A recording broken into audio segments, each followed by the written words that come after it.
Konsep dasar wawancara, dokumentasi, dan triangulasi.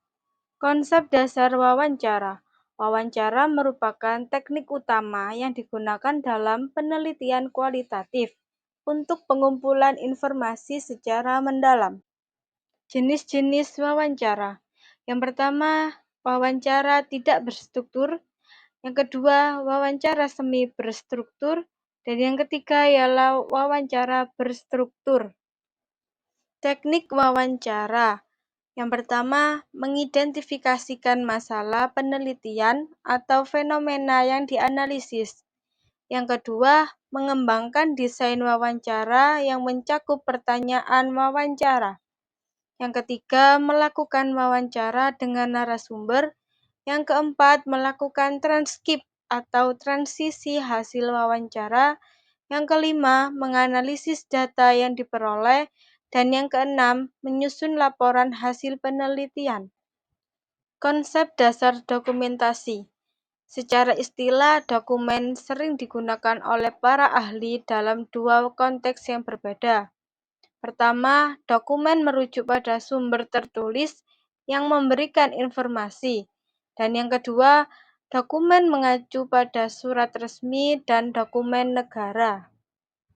Jenis-jenis dokumentasi. Dokumen dapat dibagi menjadi dua kategori utama, yaitu dokumen pribadi dan dokumen resmi. Proses dokumentasi ada dua. Yang pertama ialah pengumpulan data, dan yang kedua ialah analisis dokumen.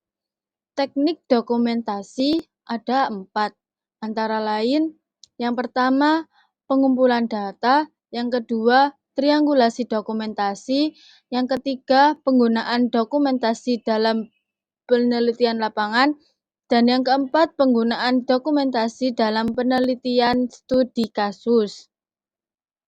Konsep dasar triangulasi. Menurut KBBI, triangulasi memiliki arti dalam kelas nomina atau kata benda. Arti triangulasi adalah teknik navigasi yang menggunakan sifat-sifat segitiga trigonometri.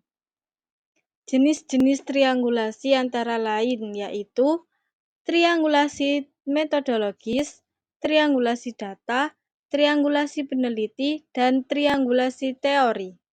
Proses dan teknik triangulasi ada 3, yaitu yang pertama, membandingkan data pengamatan dengan data wawancara. Yang kedua, membandingkan pernyataan tentang situasi penelitian. Dan yang ketiga, membandingkan hasil wawancara dengan dokumentasi tertentu.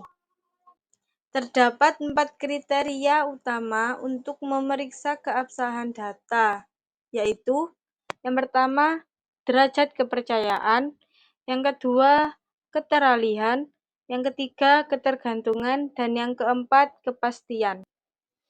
Menurut Denzin, triangulasi memiliki kelebihan yang signifikan, di antaranya 1. Triangulasi sebagai sumber pengetahuan tambahan, yaitu triangulasi dianggap sebagai cara yang efektif untuk memperoleh wawasan baru tentang masalah yang sedang diteliti.